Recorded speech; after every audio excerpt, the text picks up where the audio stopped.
पिछले एपिसोड में हमने आपको पुलित्स्य और विशर्वा की कहानी बताई। अब आप सोच रहे होंगे कि हम आपको पुलित्स्य, विशर्वा और कुबेर के बारे में क्यों बता रहे हैं। दरअसल कुबेर के पिता विशर्वा ही दशानन रावण के भी पिता थे। लंका की ऐसी कोई भी गाथा नहीं जो विशर्वा के नाम के बिना शुरू ना हो। तो विशर्वा कैसे बने दशानन के पिता, और एक ब्राह्मण का बेटा कैसे बना सबसे भयानक राक्षस। यहीं से शुरू होती है दशानन रावण की जन्म कथा। सुनिए, देवताओं और राक्षसों की लड़ाई बार बार होती रही। स्वर्ग को देवताओं से छीनने के लिए राक्षसों ने कड़ी तपस्या की। राक्षस सिर्फ ब्रह्मा जी और शिव जी की ही पूजा करते थे। उनकी पूजा और मंत्रों में इतना बल होता था कि ब्रह्मा जी और शिव जी वरदान देने को मजबूर हो जाते थे। मनचाहा वरदान पाकर राक्षस अपनी मनमानी करने लगे। इंसान हो या जानवर या फिर स्वर्ग में बैठे देवता, सबको परेशान करने में राक्षसों को बड़ी खुशी मिलती थी। देवता अपने ही स्वर्ग में डर डर कर रहने लगे।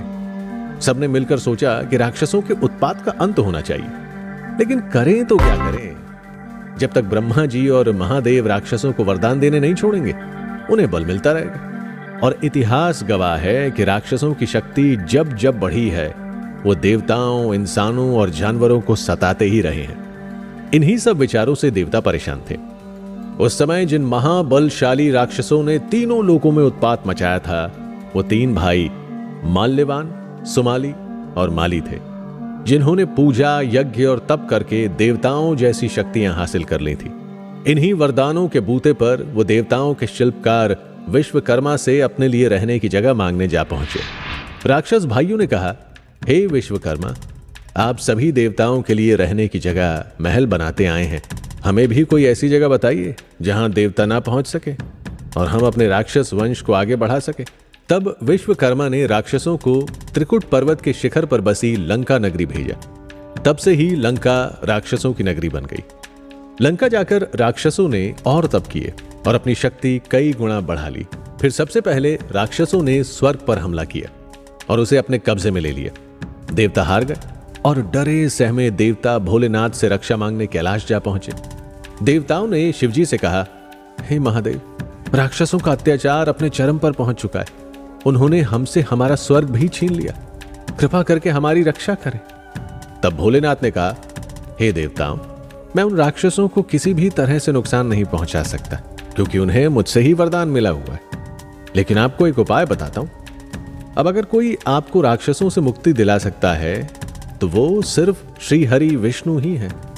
आप सब तो जानते ही हैं, समुद्र मंथन के समय जब श्री हरि ने सुंदरी रूप लेकर राक्षसों से धोखे से अमृत ले लिया, तभी से राक्षस उन्हें अपना दुश्मन मानते।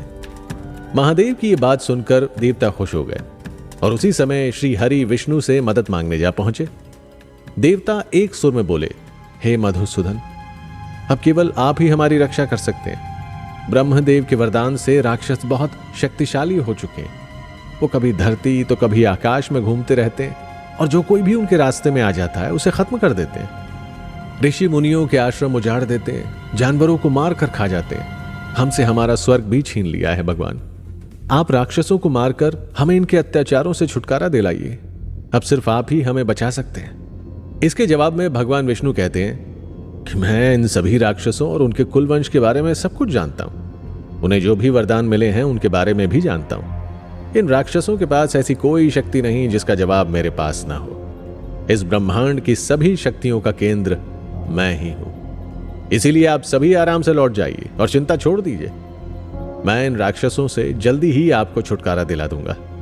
स्वर्ग फिर से आपका हो जाएगा। ये सुनकर देवताओं ने चैन की सांस ली और मुस्कुराते हुए वहां से चले गए। क्या इन तीनों राक्षसों का रावण से कोई रिश्ता था? अगर हां, तो क्या था? ये जानने के लिए सुनते रहिए